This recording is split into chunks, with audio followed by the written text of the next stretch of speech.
All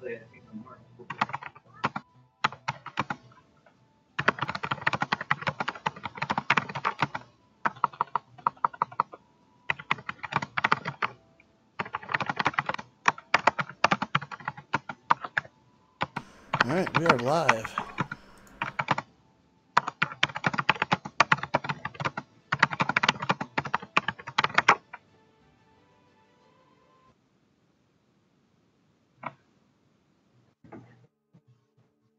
Yeah. 2 weeks ago, you guys started off with the confrontation with the bull. After a close fight and a couple of mistakes on his part, you guys best him, tie him up, and question him. You find out that it's Just who is sending people after you, and he isn't using scrying. He has some kind of other supernatural powers that is able to locate you guys, apparently. You guys decided just to keep going to Corona Peak, and I believe you guys just went to the tavern, and that's when Balasar went up to the bar to get the house special.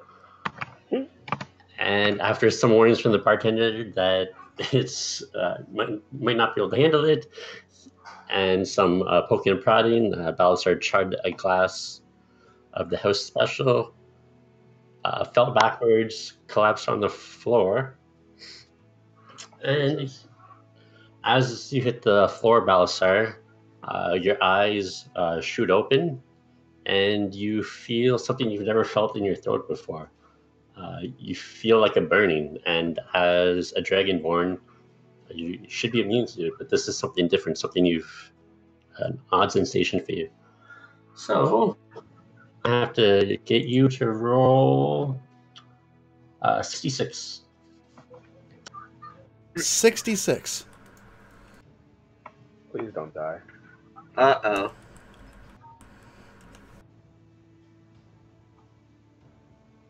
All right. Just let me have your token real quick, because you may need that.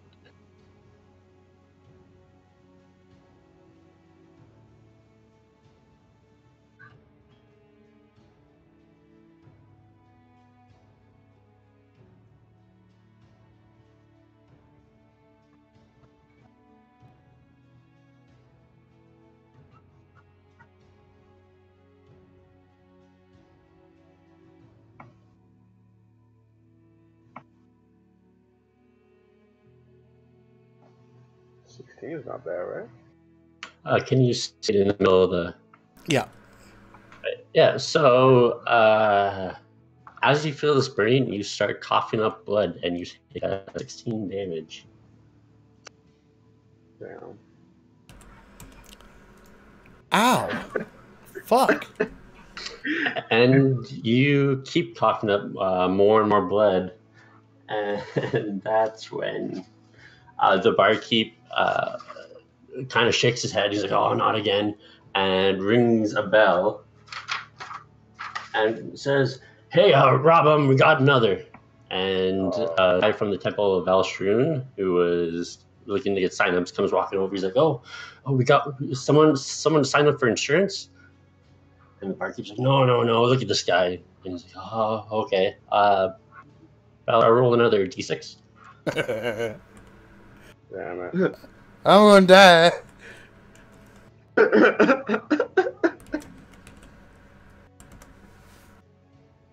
Max damage.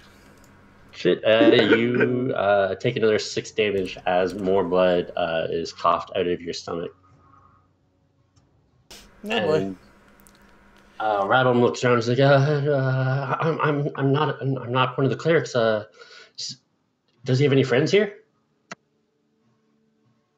Wait, can Tia fix him? Yeah. In medicine. I don't even think potions. Am I in control of my actions at all? You can try to talk. You don't have a lot of physical movement though. Okay. I'll feed him a potion. Sure. Roll a 2d4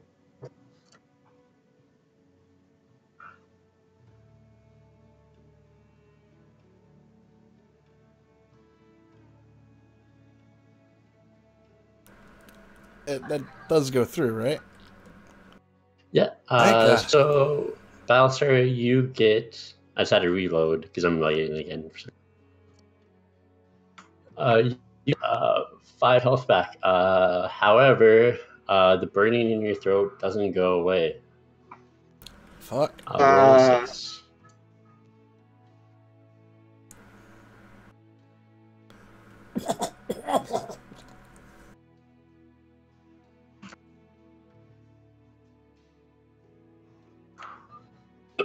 So Ram's like, oh well, I don't know if that works. If you can get him back to the temple, he should be okay. I don't know. It's quite a long walk there. I don't know if he'll make it.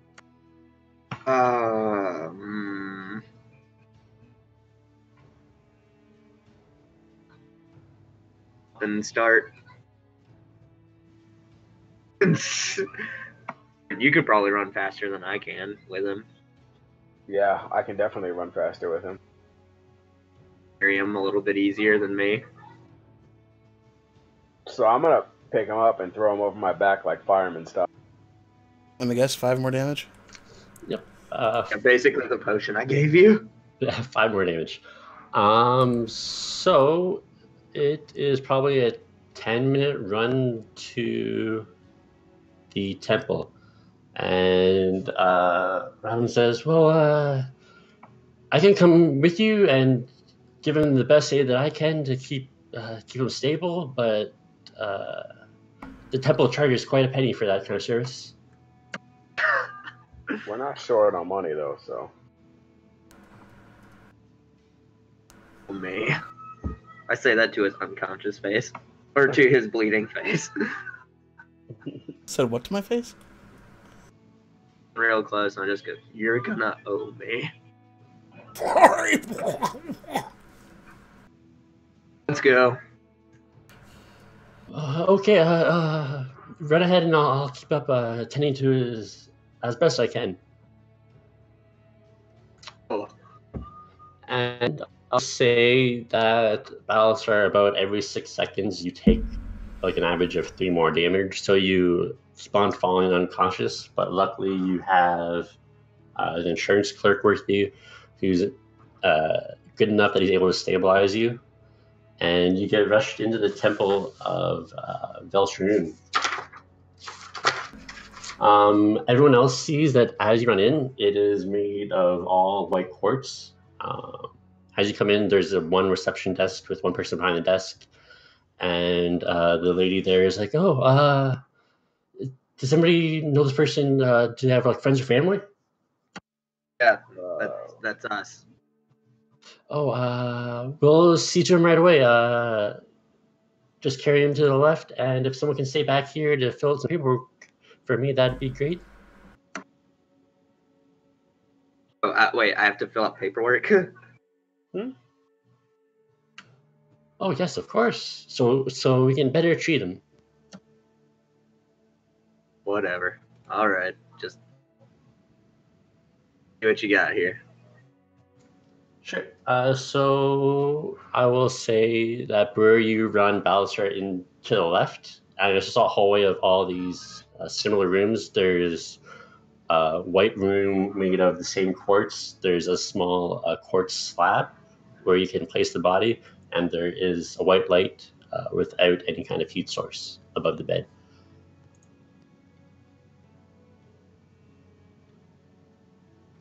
And Ryzen, you are given that. Everyone can look at it. As you guys are filling it out, I'm going to restart my computer because I keep on lagging. I'll be right back. Okay. All right.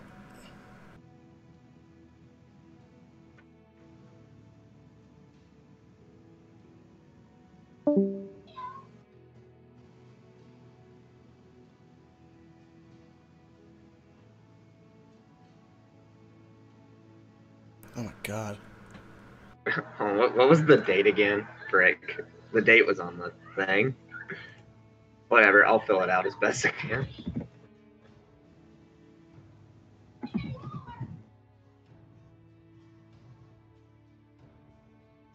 Has the individual ever been treated for vampirism, turn, or cursed?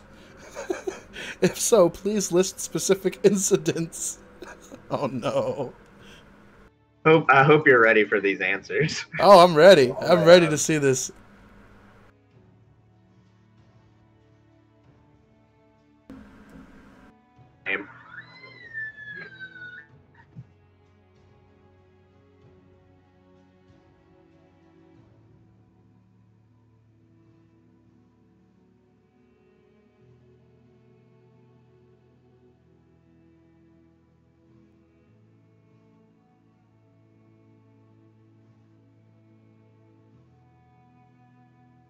Charms, blessings, demonic, fey, elder pacts, incantations, former clerical and divine interventions on behalf of planar deities, mind flayer induced fits of amnesia, severe injuries, loss of limb, use of artifacts, and medications used in the last month.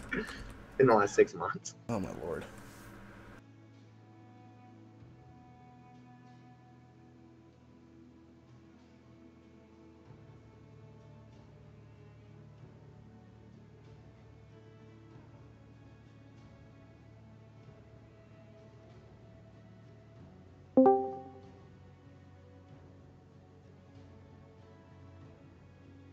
Welcome back. Welcome. I don't know why my computer does that. Like the whole thing lags.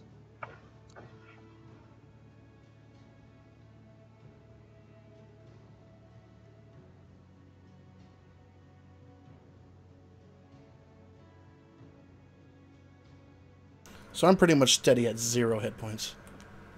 Yeah, as Brewer drops him off, another short dwarf comes running in and starts immediately getting to work on you.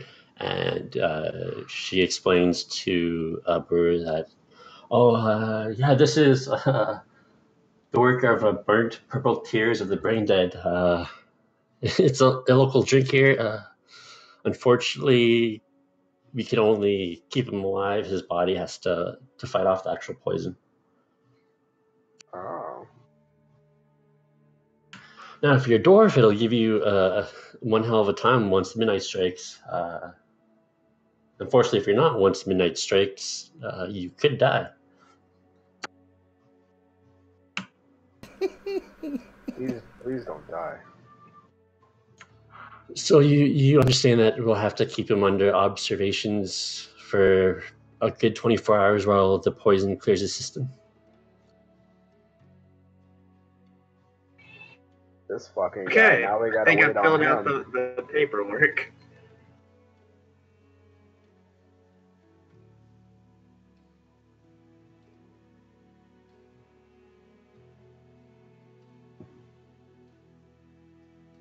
Yeah, I really knew that. Wait, what? Allergies, dwarven beer. Sounds good, right? Yeah.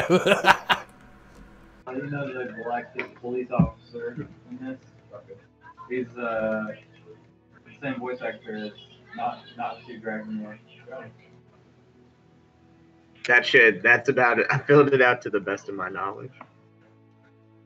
They kind of look at some of the answers, namely like the deity one, and they're like, "Oh, I've never heard of that before, but all looks good."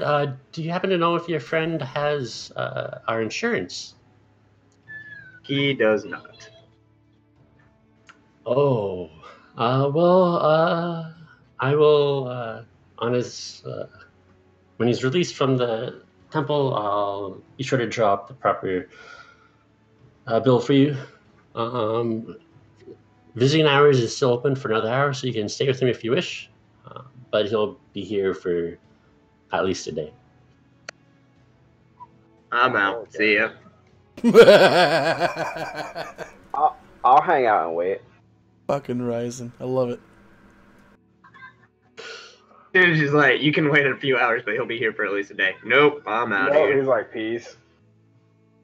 Oh yeah, He comes to tell him I filled out the paperwork for him. Sure. So, Brewer, as you're kind of staying around, visiting Balustrade, he is still kind of the same story. He keeps on coughing blood. You can see that the priests are doing some sort of magic over him to keep him stabilized.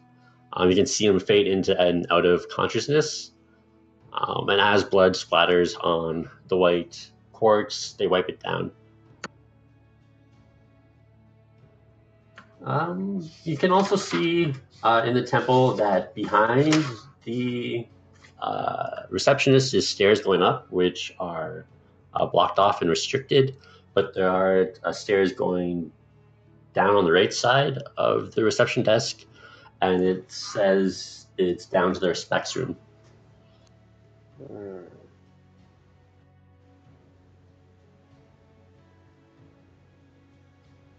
I'm the only one that sees it, right? Or that can tell what that is. Because I'm the only one here, right? Rising left. Yeah, like Ryzen and T would have seen this too as it came in. Whether or not they do anything with that, that's up to them. What does it say again? I'm sorry. Respects room. The specs. Oh, respect. Oh, shit.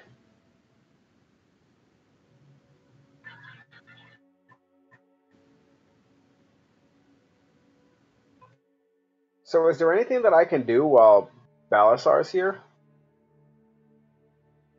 You can explore around the temple if you want, other than the restricted area. If you try to go up there, they'll just say it's only for studying priests. You can hold his hand. I'm not holding his hand. The hell with that. Yeah, he seems like he's in pretty good hands at the temple. But That kind by of party. how nice this place is, you can only assume the bill's going to be quite hefty as well. That's fine. I'm gonna ask the receptionist if there's any place I can get some food. I want to be like, hey yo, is there any? I want to say, hey yo. I want to be like, hey, is there any place where I can get some food in here? I'm quite hungry. Oh, yes. If you want some food, we can bring some out to you. We'll just add it onto your friend's tab, or you can go to the Crystal Spire. It has really the only food in town. Oh, you know what? You could bring me out some food. You got any beer back there?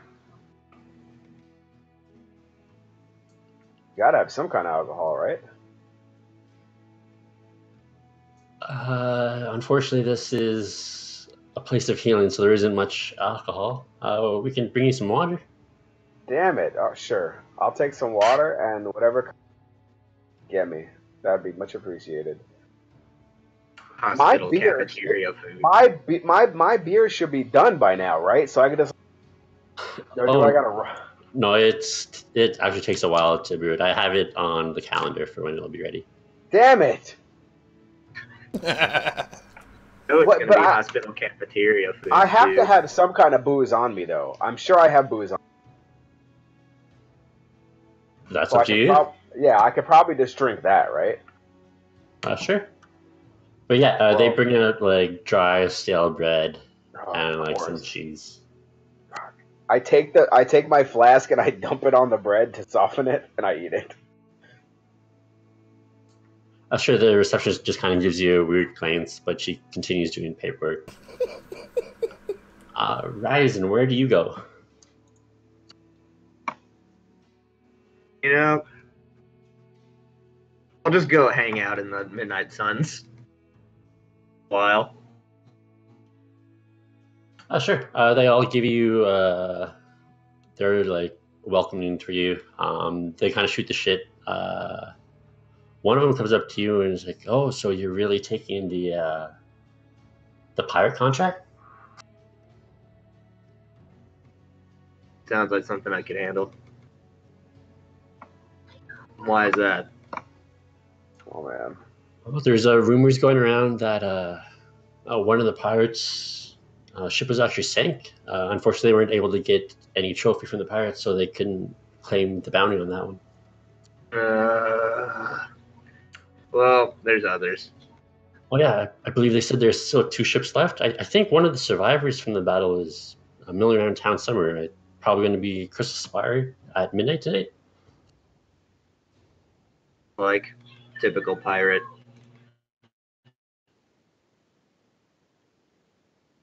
Oh no, I'm talking about one of the dwarfs. Both ships were sunk in the battle.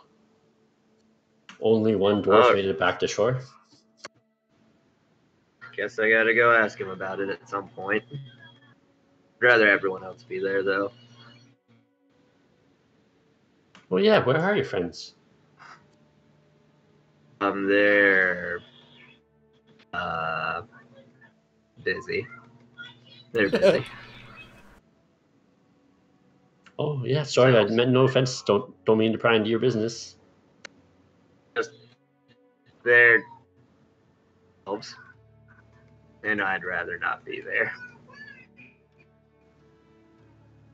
Yeah, fucking you guys. Huh? Newbies. But Brewer, after you finish your meal, some time goes by, and the receptionist is like, visiting hours is done. If you don't have any respects to pay to any of your deceased family members, we'll have to ask you to leave.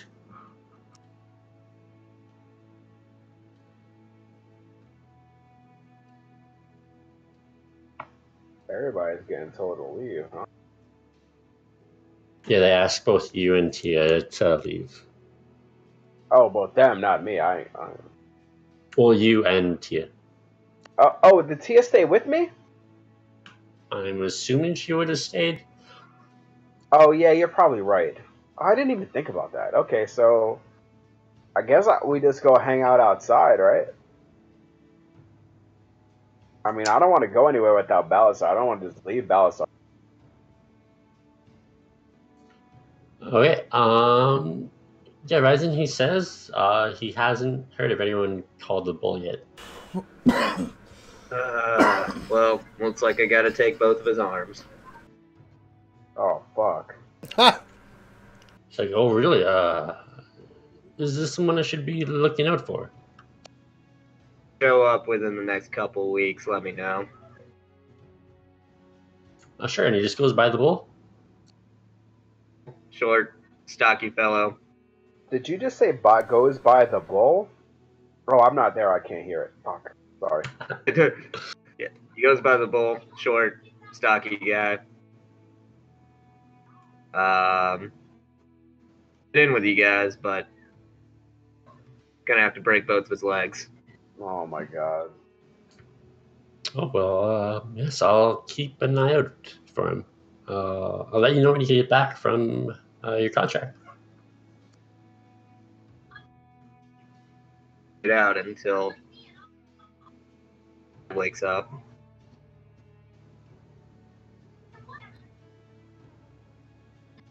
If you ever get tired of your current traveling party, there's always a spot open for you. But won't have a place to fit the sword if I hang around here. Don't think any of these guys are worthy to carry it around.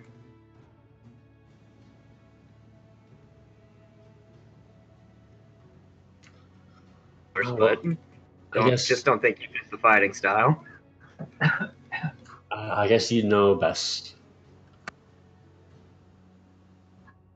Yep. Waiting on the one, but we'll see what happens. 3 I travel with, but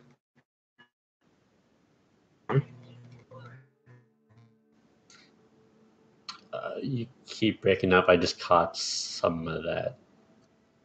said it's none of those 3 I hang around, but they help me get around, so that helps. Oh, well, I'm glad. Does one of them happen to have a ship for your sea voyage that's on the horizon? And that's the hard part. I want to pay for it. Oh, well, if you're ever looking to rent a ship, I happen to have one available. And you'll get the friend discount, of course. How much is that? For a boat with 4 cannons per side, it runs you about a 500 gold rental fee, and then we'll have to keep 1,000 gold in escrow for repairs. Jesus. That's pretty steep. See what the others say. Looks like we're gonna have to dip into the common fund to do it. But I'm sure if you get those 2 pirates, it'll be all worth it. That's if. Yeah, just make sure you get one of those trophies. Without it, it's going to be hard to get the merchants to pay up. At the naval battles that we did. I suppose someone can fire a cannon amongst the 3 of us. Oh, I hope, and hopefully one of you can steer a ship. Not sure about that one. I think we're gonna be in trouble. I'm sure you can hire a crew. There isn't usually a lot of captains running around for hire, but good luck. Thank you. Let me just get this straight for 1 second. So me and Tia are back at this temple, Yeah, just chilling outside.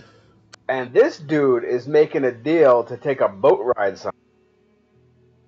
Well, you guys A talked vote for about... all of us for the pirate contract. You're getting a boat for the pirate contract, right? Okay. You Interesting. guys. I just want you to know, outside of character, Brewer is basically Mr. T. So you guys are gonna have to knock him out, put him to sleep, do something. He ain't getting on that fucking. Wasn't This Mr. dude- T this afraid of dude planes? This dude he loves to sleep in the dirt. That's his thing. He don't want to be on no goddamn water. Just saying. Pick up It's gonna some be dirt and put it on the boat. It's for gonna you. be an interesting time. That's actually not a bad idea. Like a little dirt bed. You know what I mean? Fuck. Okay. Sorry. Go ahead. Commence. I apologize. It's okay. But yeah, you guys have the rest of the night to do with as you wish. Suppose I'll go try to grab them. Probably just meandering around, not knowing where to go or what to do or where they are.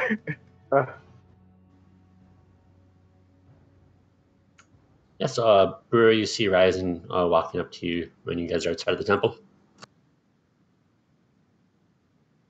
Where are we gonna go? I do.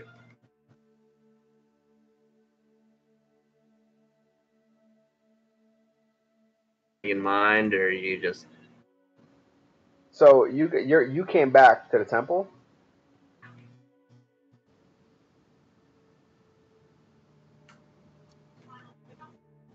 I don't hear anything from you guys. Yeah, he's at the temple with you guys now. Okay, okay. Oh, did you just break up, Jackson? My bad. So what was the question? I didn't really hear what's happening. Like you came in and out. hold on.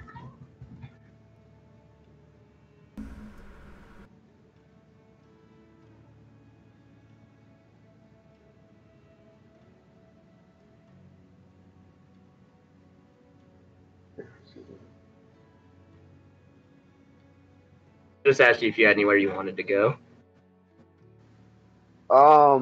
I want to just take Balasar and keep continuing on wherever you guys are going.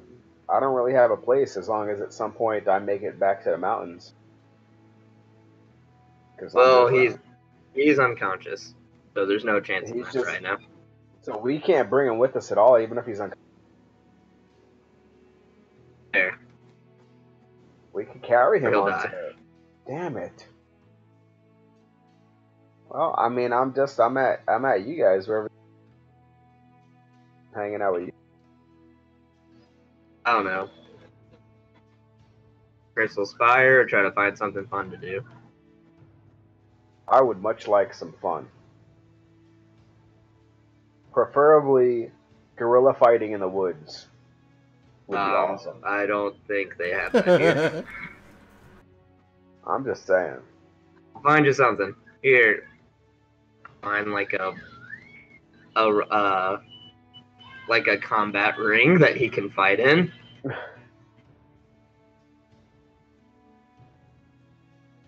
Sure. Give me a history check, an intelligence check, I guess.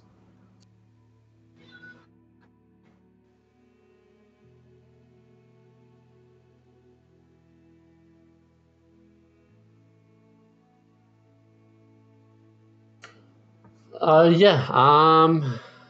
There are some combat rings you can go to.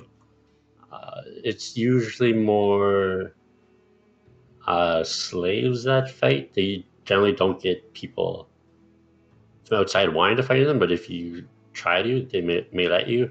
Um, the Crystal Spire is also known to get quite rowdy once midnight strikes. Well, I mean, we could go to the Crystal Spire. This place sounds quite interesting. Go hang out there. Get into trouble. Probably won't help you. If that's what we're trying to do, I mean, what do you guys gonna? Yeah, I don't really care. I'm content to just sit around. Brewer just wants to get into a bar fight. We'll just go hang out at the Crystal Spire then. Not a bar fight. I like to fight in the woods. If we get into fight in a bar, I'm gonna probably get fucked up. I'm good at like turning invisible in the woods and like smashing somebody with a fucking axe, not like blatant bright light fighting in a bar. That's not Brewer's thing. That sounds like He's so a much warrior. He's a warrior, not a fighter. Well, I mean, technically he's a fighter, but he's not like a brawler. He's not like a Sakara kind of. Just want to fuck shit up for shits and giggles. What really sucks is if Balasar was not fucking dying in a hospital, he would be all about getting into a barroom brawl. It sounds like so much fun to him. Well, if he could hear it. Anyways. Well, yeah, Balasar definitely loves the barroom brawls. I know. Sad face. A kick in the But nuts. I have to at least reference her at least once every session, otherwise I get real upset and sad. So Oh. I had to at least reference her. Rest in peace, Sakara. I'm gonna pull one out for you, girl. I got you. For all our homies that hit us. You can turn invisible and hit them with a chair. That would actually be pretty fucking funny. But yeah, just wait for a guy to come up to you, then you turn invisible and hit him with a chair. Ryzen, you're a really bad influence. Okay, so you guys head down to the Crystal Spire and just chill out waiting for something to happen? I want more booze. Can we get some more booze? Yeah, as you come in, everything is made out of slate. The tables and chairs are made out of ebony wood. And like I said before, the ceiling is see-through. It appears to be one giant crystal, but to make a crystal that big seems unlikely, so it's probably some sort of artificial crystal. Everyone right now is chill atmosphere. Everyone is just at their tables drinking. You can notice a smell in the air, and if you look at other people's glasses, it all seems to be that purplish liquid that Balasar drank.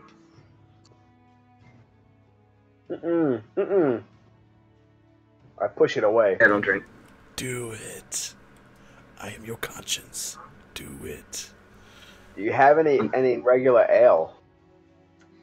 Yeah, one of the waitresses stood up and she's like, "Oh yes, of course. Would you like me just to keep bringing some as soon as you finish your previous?" Sure. My type of customer. And she runs off and grabs you your drinks.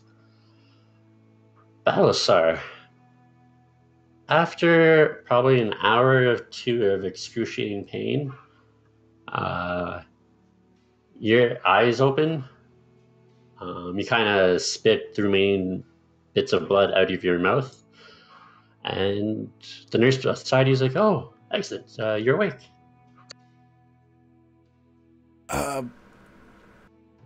Is it over? Oh, well, good news is yes. Bad news is until midnight. What's at midnight?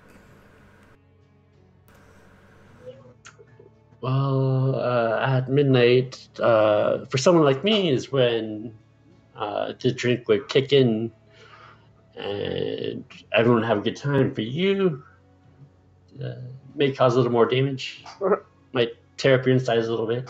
My God.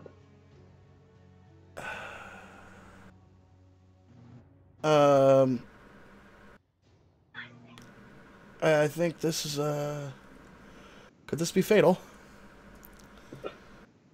If you're out on the streets, it possibly could be, but you're under Velstruden's watchful eye.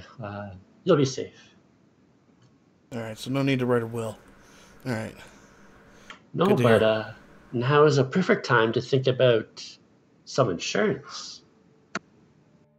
Oh my God. When people have a brush with death, they want to plan for their future. I'm in a hospital, huh? You're in a temple. You could see it as a hospital. We do help the sick and injured. If you have insurance with us, it's free. If you don't, unfortunately, the cost is pretty high. Okay, so I'm gonna have to pay for medical bills, and I'm gonna have to pay for insurance. Okay. Well, luckily, our insurance comes at multiple tiers, all depending on how big your coin purse is. How about? Okay. Here's a question: how much is the comeback not as a decaying corpse tier?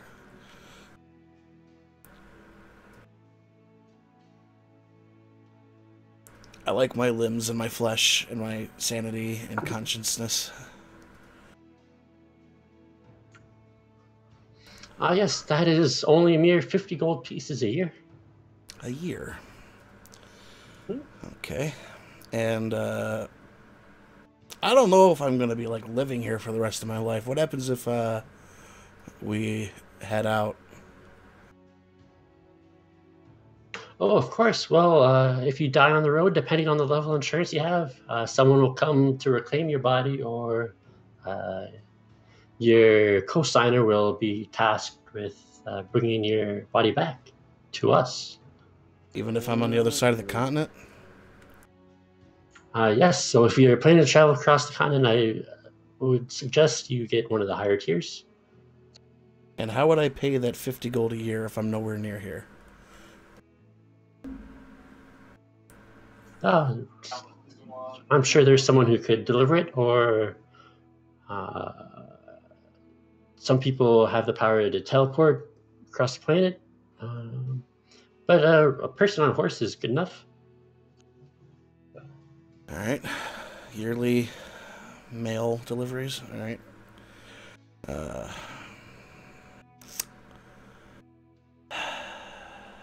50 gold a year, huh? It's not horrible. Outside of character, I would really hope that you take some motherfucking insurance. She's like, Because we live some really shitty lives. oh yes, 50 gold for eternal life isn't bad at all. Here, let me show you our gold tier. That's not coming back as a zombie, as you so-called said. And Rotting corpse more along what I said. Yeah, you got it. we call it our frontline defense to keeping your loved ones safe. If I had loved ones.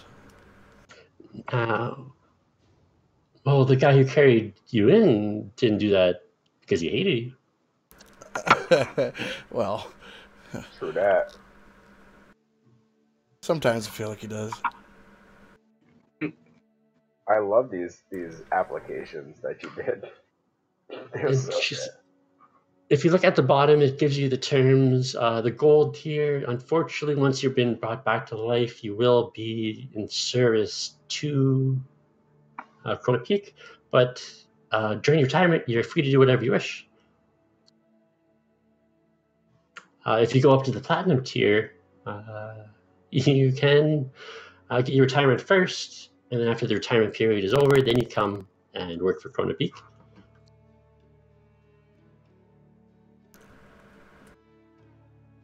So what you're saying is, regardless, I would have to come back and work for Krona Peak. We think of it as repaying our gracious offer.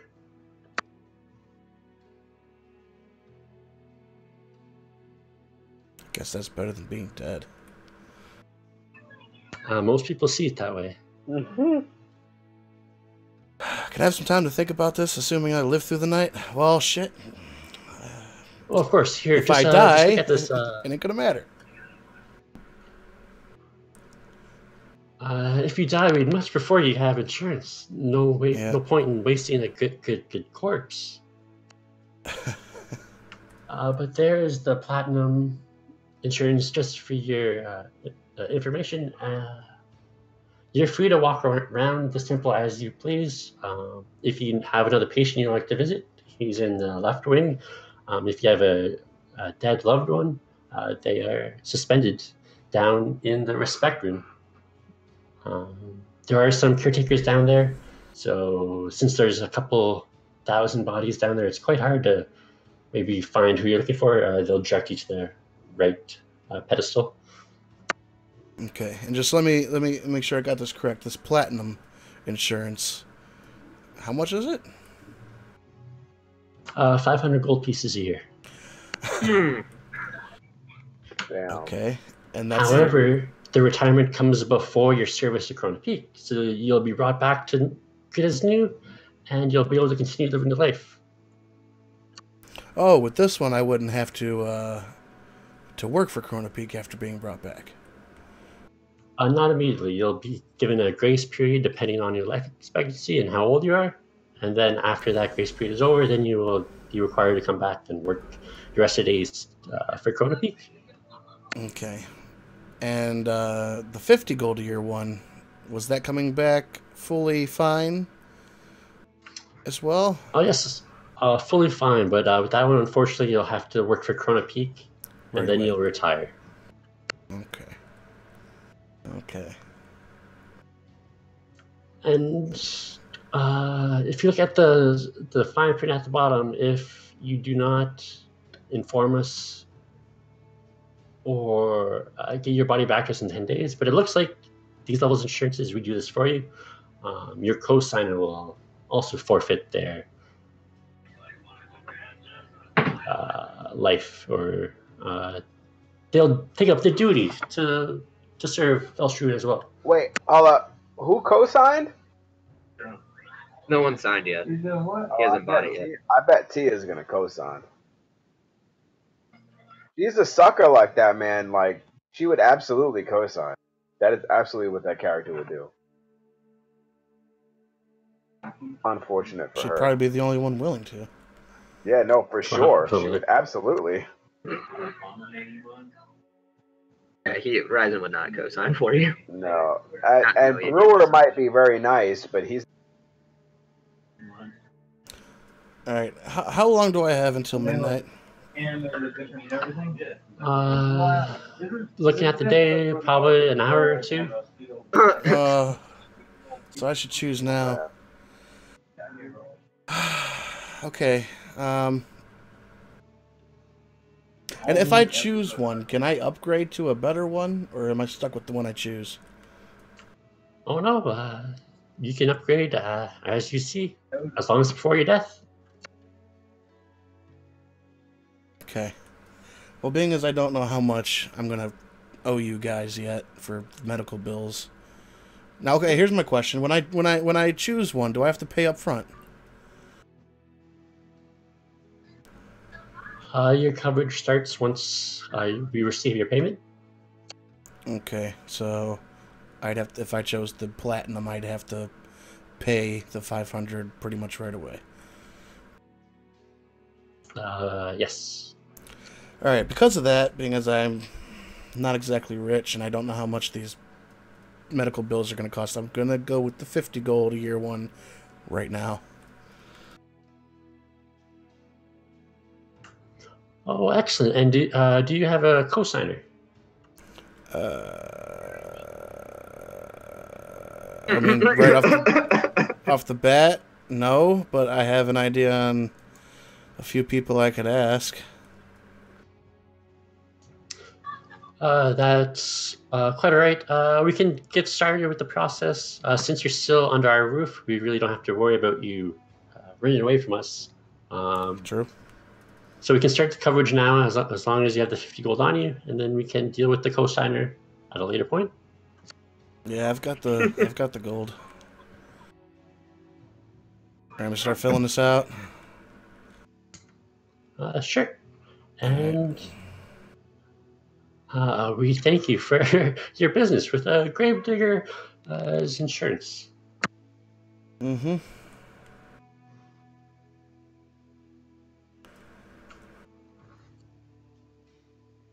But I must say, you're one of the lucky ones to be able to afford the gold. The copper and silver ones, I must say, uh,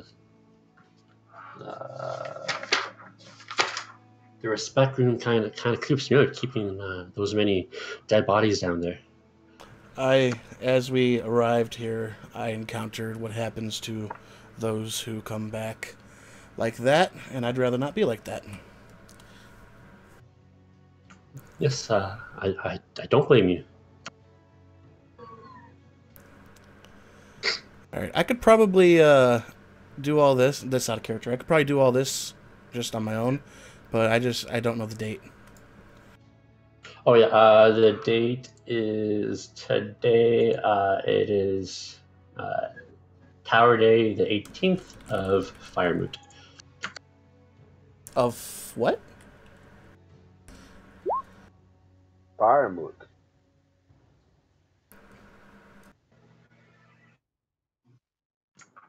Thank you. So, Ryzen and Brewer, you're in the pub and you guys are just drinking, waiting until midnight, I take it? Yeah. Just sitting there. I'm reading. Brewer's super excited to find out what happens at midnight. Because he doesn't know. Like, he's just like, is this normal for what you people do? Like, is something exciting going to happen? He don't know. He's been living in the fucking woods, man. I'm reading with my weapons all around me. Just page turn. Brewer's just drinking, sitting there excited. Sure. So as the day gets on, it's probably like an hour before midnight. One of the moons is over top of the crystal roof, and you can see the second one coming closer and closer. Some of the doors are getting rowdier and rowdier, and you can see that the booze is flowing more freely. Mm. And then, as it hits midnight, the other moon seems to get closer over top. Yeah, Balsa, I can send you the year calendar if you want. Cool. But it's not that important. Okay. Yeah, as the second moon hits over top, all of the dwarfs around you, they just kind of freeze, put down their glasses, and all look up as the moonlight.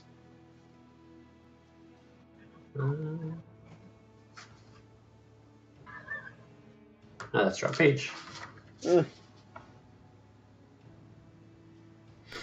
Yeah, as the two sources of moonlight reflect off of the moon and come through the ceiling, they appear to change colors into, it's like multiple rainbows coming down into the tavern. And as this multicolored light hits the slate and the tables, the light kind of dances off of these small specks in the slate you didn't see. And there's now kind of a little light show going on. And you can see why they now have the name that they do. The dwarves just kind of sit down their drinks and are now just kind of like bobbing to the beat of the band playing, and they don't seem to be talking. They're just kind of like almost like zombies, just dancing around, having a good time. So it's a midnight dance party? Essentially, it kind of looks like what happened was the alcohol didn't seem to be affecting them until midnight hit. It's something special in the drinks. Did it affect me the same way? Am I dancing? No. It was only if you were drinking the house, the thing that Balasar tried to drink. I yelled to the bartender to give me some of this shit. I'm like, I want to dance. Can I dance too? He's like, you saw what happened to your friend. I have to advise against this, but paying customer is a paying customer. Damn it! All right, you're right. I'd say if you drink this, pass out. I'm not taking you anywhere. Damn it! Because I look at Rise and I'm like, this mother man. I'm gonna be laying on the fucking ground like an asshole. I'm just like, all right, I won't take it. But I'm gonna go and try to dance with people. Free to dance without drinking whatever that poison is, but preferably if there are any strange-looking female characters wandering around dancing, I would like to dance with. It's this massive tavern. You can easily find strange-looking females. They're also in the same kind of stupor, just kind of mindlessly dancing to the beat, and they don't seem to mind your presence near them. They probably don't even know you're there. That's cool. I don't even notice that they don't know. Because I'm just like, this is cool. Is this what people do when they're not in the woods? Ryzen, like, looks up from his bifocals. Like, they're still on the edge of his nose. And he just looks up. Keeps reading. I'm over here, like, doing the Cabbage Patch and shit. Brewer, give me a performance check.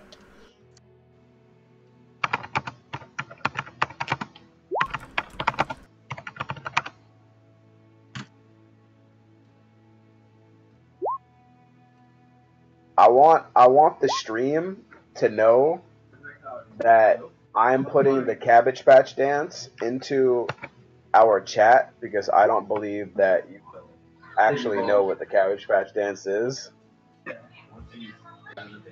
Since we've established that I'm the old broke dick fuck in the group, so I know what that is. Oh, okay, that's really good because now I feel much better about it. I know what that is. I was about to say the Cabbage Patch isn't that old, for fuck's sake. What is this shit doing? So just give me a performance check. For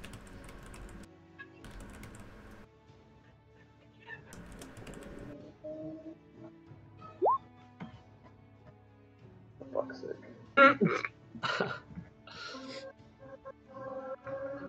So luckily, not many dwarves are paying attention to you. Ryzen sees it, and it's not bad by any means, but it's definitely could have done better. And Shogun just dropped. Well, what's it? To me, like, is it just like this weird beat, and these guys are just dancing weird? Yeah, pretty much. They're just kind of looking like zombies dancing to music. Water and continue to play whatever card game I'm playing by myself. Sure. You notice there's a couple handful of dwarves at tables as well, just kind of doing their own thing, but nothing really stands out. I'll just keep an eye on Brewer and make sure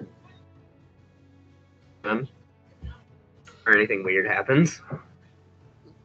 Sure. Balasar, did you want to explore the temple at all, or did you just want to wait out the night and see how you do? Probably explore first. I'd like to finish this form, though. Oh, sure. Ryzen and Brewer, what is actually your passive perception? Oh, I'm back. I missed everything you said, dude. Like I like dropped or something. My bad. Yeah, I think you dropped. You didn't miss much. Not a lot of people noticed your less than stellar dancing just because they're all like in this catatonic state, kind of. Yeah. Mine, my passive perception's 14. Oh, that was his passive perception. Okay. And what is yours, Brewer? How do I know? What's passive perception? What's that? Whatever your perception is, plus 10. Oh, so my perception is 3. Oh, wait, hold on. Your passive is 13 if it's 3. Yeah, it's 3. Right. Yeah, that works. You guys didn't notice anything. So, this dance will go on for probably 2 or 3 hours, and then afterwards, all of the doors just kind of stop all at once, turn around. Some start heading upstairs, where you would assume the beds are, and then the rest leave the front door and head home.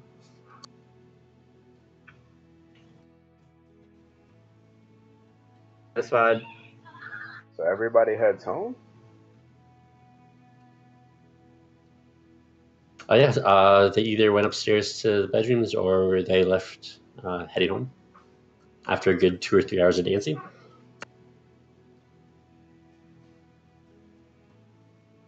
I danced the entire time too, so I'm pretty tired, even though nobody notices.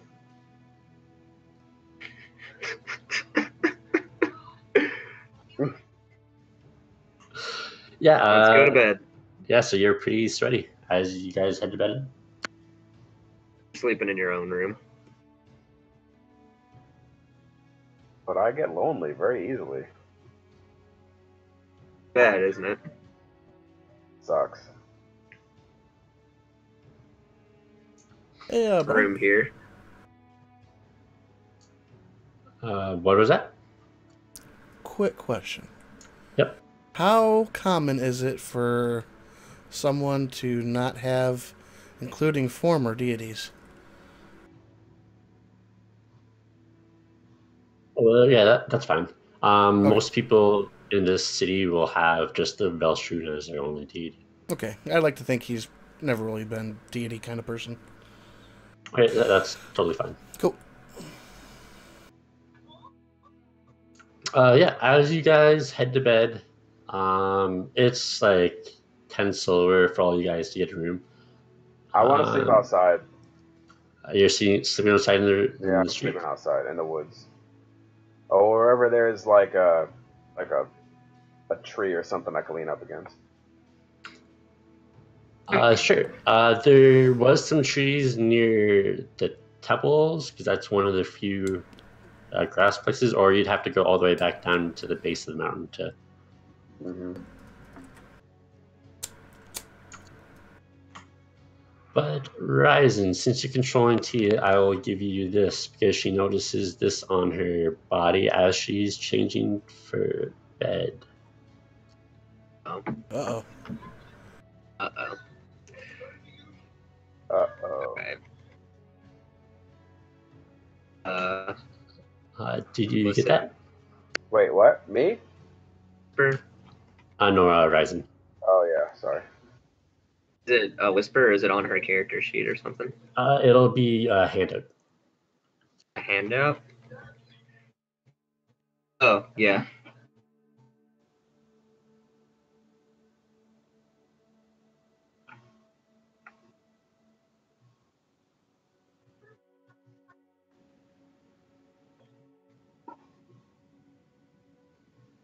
That's amazing.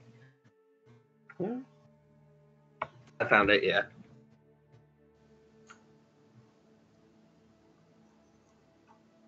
Okay, Balthazar, are you good to go? Yeah, everything's filled out except for the stuff that I like ensure, what's it called? Cosigner and my birth date. Yeah, that works.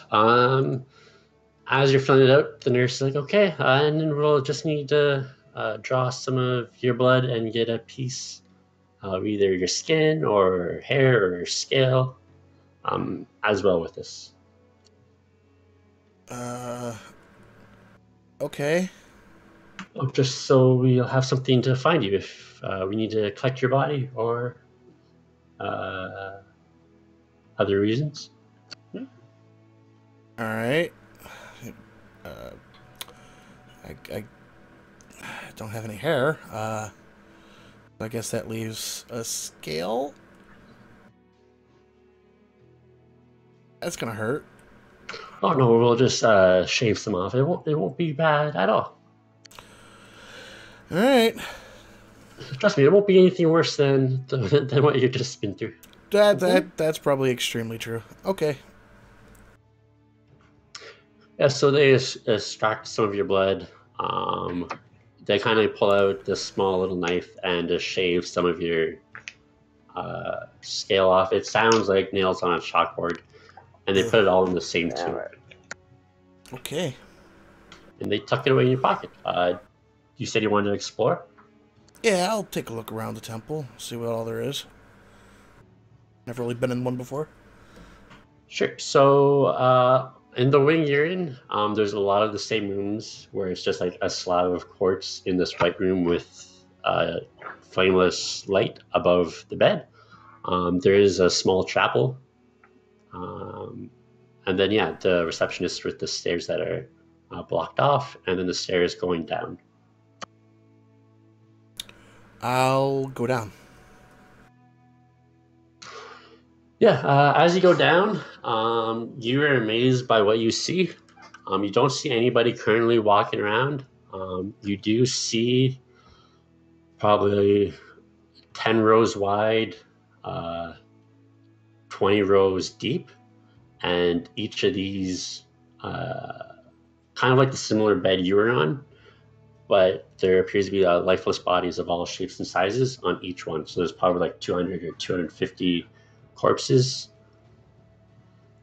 But they all seem to be in immaculate condition. They don't seem to be aging or decaying.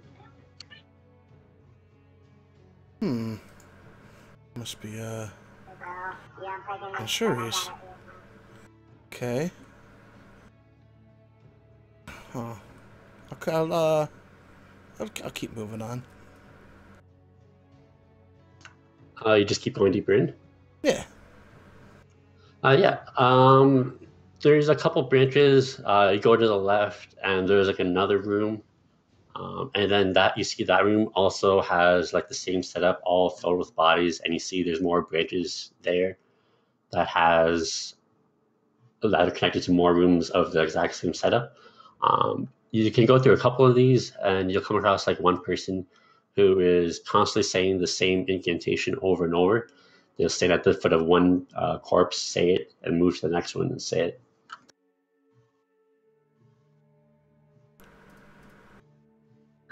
Okay.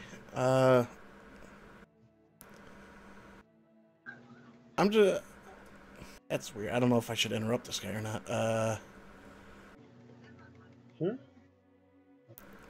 Yeah, I'm gonna kind of walk up to him and be like, what you doing? Yes, we don't want to raise an army of skeletons, do we? So we just make sure that these unfortunately deceased don't decay while they're waiting to be raised. Oh, some kind of preservation spell or something? Ah, yes, precisely. We get many more corpses than we currently need, but at a time of war, we'll be ready. Okay. Okay, I've never seen that before. I figured I'd ask. I didn't want to bother you, but I was curious. I'll let you get back to your thing. It's quite okay. Just be warned, these first couple dozen rooms, these are our best case scenarios, like died of natural causes or poison or something along that lines. The further you go, you may see more maimed bodies. So if you have a weak stomach, I wouldn't venture too deep. All right, sounds good. And out of character, how am I feeling right now? Am I nauseous? Does the thought of food like sicken me, or how am I feeling like that? Like in that case? You seem to be feeling better.